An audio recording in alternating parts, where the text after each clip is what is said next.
일단은 뭐 슬개골 탈구 수술을 하고 나서 한 달 정도 지나고 나서 운동을 조그맣게 운동을 시키고 그 다음에는 할 수 있는 게 우리가 뭐 찜질 같은 거를 많이 하잖아요. 실질적으로 찜질할 때도 보호자분들도 생각을 하시면서 이걸 또 쓸만한 게 온찜질을 해야 될지 냉찜질을 해야 될지를 잘 모르시는 분들이 많은데 냉찜질 같은 경우에는요, 이게 갑자기 다친 상처들, 오늘 내가 갑자기 삐었어요. 그러면은 우리 몸에서 염증성 산물들이 나타나기 시작하거든요. 근데 이게 냉각을 주면 그 염증에서 열이 나는 걸 내려주면서 염증이 더 이상 번지지 않게 해주는 거예요. 근데 이제 내가 이제 너무 오랫동안 아파요. 그런 거는 온찜질을 해야 되는 거예요. 왜냐면 이미 염증성 상태는 다 지났고 이걸 치료를 활성화시켜 주려면은 이 몸을 데펴줘야 된다는 얘기를 하는 거거든요. 그래서 통상적으로 내가 여기다가 갑자기 삐었는데 그러면은 냉찜질을 보통 일주일 정도 하시는 거고요. 그 다음에 이제 뭐 오랫동안 상처가 됐다, 뭐 어깨 결림도 굉장히 오래됐다 그러면 온찜질을 하시는 거예요. 뭐 슬개골 탈구 수술에서도 통상적으로 수술하고 난 직후에는 냉찜질을 하고요. 그 이후에는 온찜질을 해달라고 부탁을 드리긴 하는데 이게 실질적으로 기부스를 하고 할 수는 없어요. 그래서 이게 풀어버리면 애들이 많이 뛰어다니기 때문에 일단은 기부스를 해서 이것까지는 조금 힘들고 이후에는 뭐 우리가 말했듯이 이제 동네 산책을 좀 많이 자주 시켜두더라고 얘기를 해드려요. 통상적으로 산책을 시키면은 우리는 얘네들이 사지보행을 하는 거잖아요. 안 아프면 체중을 앞으로, 뒷다리가 아프면은 앞에다 체중을 둬요. 그리고 안 아픈 쪽에 위주로 힘을 많이 쓰고. 그래서 이게 슬개골 탈구 수술하는 경우에 되도록이면 오르막성 운동을 하는 게 좋아요. 이게 올라갈 때는 어차피 다리를 디뎌서 힘을 줘야 되기 때문에.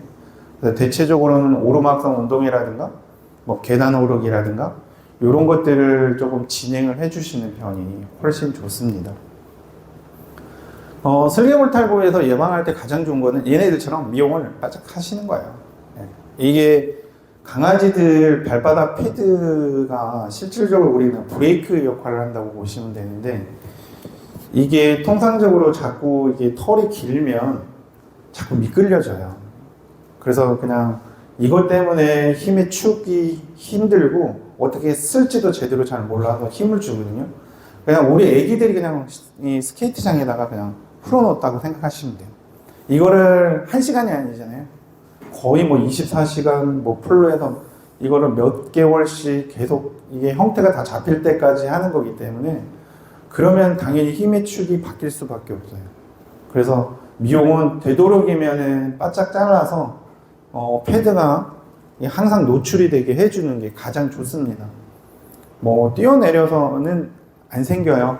뭐 통상적으로 뭐 뛰어내려서 오시냐고 슬개골 물어보시는 분이 굉장히 많으신데 보통 뛰어내려서는 안 생겨요. 뛰어내리면 앞다리로 뛰어내리죠. 그러면은 얘네들이 앞다리 쪽의 문제라든가 이 허리 쪽의 문제가 제일 많이 와요. 뒤에서 뛰어오를 때 미끌리거나 그러면 약간 십자인대라든가 이런 게 나갈 수 있는데 어차피 뛰어내리거나 위에서 오르거나 내리는 동작에서 미끄러지지 않으면 큰 문제가 되진 않아요. 뒤에 오를 때 미끄러지면 문제가 되겠죠. 뒤에 발에 힘을 줘야 되니까. 운동을 그래도 이게 좀 많이 시키셔야 되는데 통상적으로 얘네들이 우리가 이제 아기를 이렇게 입양을 하잖아요. 뭐 2달 정도 됐을 때 그러면은 밖에를 자주 못 나가게끔 하는데 원래 정상적으로는 밖에 나가는 게 원래 좋아요. 이게 사람도 마찬가지지만 얘네들이 2개월 정도 되면은 실질적으로 사람 나이로면 2살에서 3살령 정도 된다고 보시면 돼요. 아직 사회적 경험이 없는 애들인데 이런 애들을 처음에 어떻게 이 밖에하고 만나서 이거를 트라우마 없게 해주느냐가 제일 중요하거든요. 그렇지 않으면은 애들이 나중에 산책 같은 거 잘 안 가요. 걸으려고도 안 하고. 근데 애들이 안 걸으면 보호자분이 안아줘요. 이렇게. 근데 애기들은 안 놔주잖아요. 사람도. 넘어지면 그냥 놔주잖아요. 기다려주고. 그래 얘네들도 원래 산책하면은 안아주시면 안 돼요.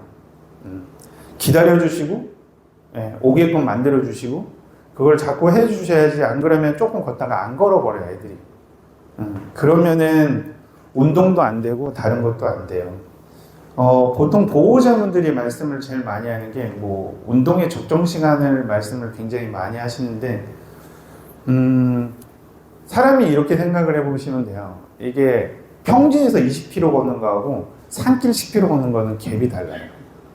평지에서 20km 걸어봐야 운동이 안 돼요. 실질적으로. 맨날 다이어트 하시는 분들 맨날 20km 걸어가지고 살 안 빠진다고 운동 엄청 많이 하는데 왜 안 빠지냐고 이러시는 분 굉장히 많으시는데 이걸 또 산길에서 20km 걸으면 살이 빠져요. 운동량이 달라요, 실질적으로. 그리고 쓰는 근육량도 다르고.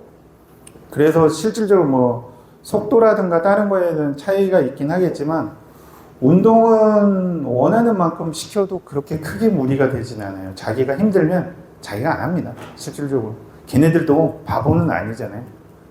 지가 싫으면 어느 정도 있다가 안 하고, 그리고 그만큼 움직인 만큼 근육량이라든가 이런 게 제대로 이게 자리를 잡으면 슬개골탈구라든가 이런 게 잘 일어나질 않아요. 보통 많이 해서 뭐 매트를 많이 깔아두시기도 하고 중간중간 테이프라든가 이런 거 붙여주시기도 하거든요. 근데 그게 실질적으로 발을 깎아주는 것보다는 좀 덜 하기는 해요.